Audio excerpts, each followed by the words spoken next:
நம்ம சேனல் ஆரம்பித்த புதுசில் நடுவில் வந்து ஒரு வீடியோ ஒன்று பப்ளிஷ் பண்ணியிருப்போம், எஜுகேஷன் அண்ட் ஸ்கில்ஸ் டெவலப்மெண்ட் அப்படின்ட்டு. இன்னைக்கு இருக்கக்கூடிய ப்ரெசன்ட் ஜெனரேஷன் எப்படி போயிட்டு இருக்குன்னா, மார்க்கெட் டிமாண்ட்ஸும் எப்படி போயிட்டு இருக்குன்னா, எஜுகேஷனை விட ஒரு இண்டிவிஜுவல் அவங்க எக்ஸசைஸ் பண்ணக்கூடிய ஸ்கில்ஸ், அவங்க வெளிப்படுத்தக்கூடிய ஸ்கில்ஸு, திறமைகளுக்கு, தனித்திறமைகள், இன்னும் சொல்ல போனால் தனித்திறமைகளுக்கு தான் சந்தை மதிப்பு அதிகமாக இருக்குது. இன்னைக்கு மார்க்கெட் டிமாண்ட் மோஸ்ட் வாண்டட் வந்து உங்கள்கிட்ட ஒரு ஸ்பெஷலைஸ்டு ஒரு கிராஃப்ட் கோர்ஸாக இருந்தாலும் பரவாயில்ல, அதில் நீங்கள் ஸ்பெஷலைஸ்டாக ஒரு அவுட்ஸ்டாண்டிங்காக உங்களோட தனித்திறமைகளை வெளிப்படுத்த முடியும்னா கண்டிப்பாக அதன் மூலியமாக நீங்கள் பெருமளவுக்கான பொருட்களை ஈட்ட முடியும், பணத்தை ஈட்ட முடியும். அதற்கு ஒரு சமீபத்திய எடுத்துக்காட்டு, மிகச்சிறந்த எடுத்துக்காட்டு திரு குகேஷ் அவர்கள். உலகத்தோட உலக வரலாற்றையே யங்கஸ்ட் கிராண்ட் மாஸ்டர், செஸ்ல வந்து கிராண்ட் மாஸ்டருங்கிற ஒரு பட்டம் வந்து வேர்ல்ட் சாம்பியனுங்கிற பட்டம் மிக உயரிய ஒரு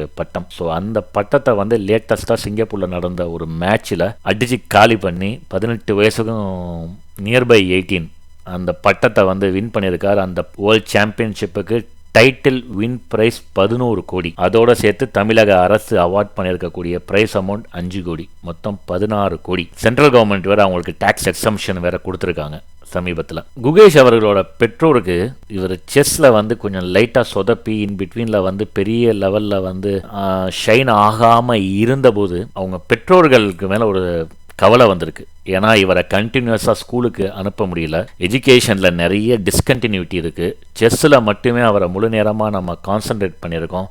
கண்டிப்பாக அவர்கள் பெற்றோர்கள் எடுத்தது வந்து ஒரு டஃப்பான கால், ஒரு டஃப் டிசிஷன் வந்து அவங்க எடுத்திருக்காங்க. இவரோட கேரியரை முழுக்க செஸ்ஸில் வந்து ஃபோக்கஸ் பண்ணி அவங்க கொண்டு போன விதம் வந்து இன்றைக்கி அவர் சக்ஸஸை நோக்கி கொண்டு போயிருக்கு. இன்னைக்கு அவர் அடைஞ்சிருக்கக்கூடிய மிகப்பெரிய வெற்றி வந்து பல கடினமான முடிவு வந்து அவங்க வாழ்க்கையில் அவங்க பெற்றோர்கள் எடுத்திருக்காங்க. அவங்க அம்மா ஒரு நேர்முகத்தில் இன்டர்வியூவில் வந்து சொல்லியிருப்பாங்க, குகேஷை வந்து பள்ளி படிப்பை வந்து தொடர விடாமல் விட்டதில் வந்து எங்களுக்கு வந்து ஒரு பயம் இருந்துச்சு, அவர் ஜெயிப்பாரோ, இந்த கேரியரில் அவர் ஜெயிப்பாரோ அப்படிங்கிறது. பட் இன்னைக்கு இந்த வெற்றி வந்து எங்களுடைய எல்லா கேள்விகளையும் தவிடுபொடியாக்கியிருக்கு. அவரோட பரிசு தொகை மட்டும் இன்னைக்கு 12 கோடியை நெருக்கி போயிருக்கு. இன்னும் பல நிறுவனங்கள் கௌரவ பதவிகள் கொடுக்க, பல இந்திய முன்னணி அரசு நிறுவனங்களே இவருக்கு கௌரவ பதவிகளை கொடுப்பதற்கு தயாராக இருக்கு. ஸோ அவரோட கிராஃப் வந்து அப்சைடை தான் போக போகுது. ஆல்ரெடி அதுக்கான கிக் ஸ்டார்ட் ஆகிருச்சு. இதற்கு ஒரு முக்கியமான காரணம் அவர் வெளிப்படுத்திய தனித்திறமை, அதற்கு அவர் மேற்கொண்ட பயிற்சி.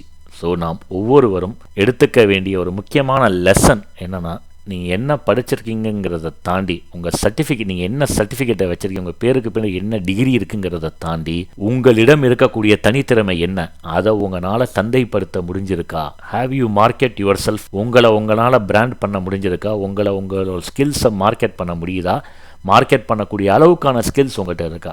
ரொம்ப முக்கியமான கேள்வி. ஒவ்வொரு தனி மனிதனும் தனக்குள்ள கேட்டுக்க வேண்டிய ஒரு முக்கியமான ஒரு கேள்வி. What is your brand value, what is your skill and how you are going to market yourself. நன்றி, வணக்கம்.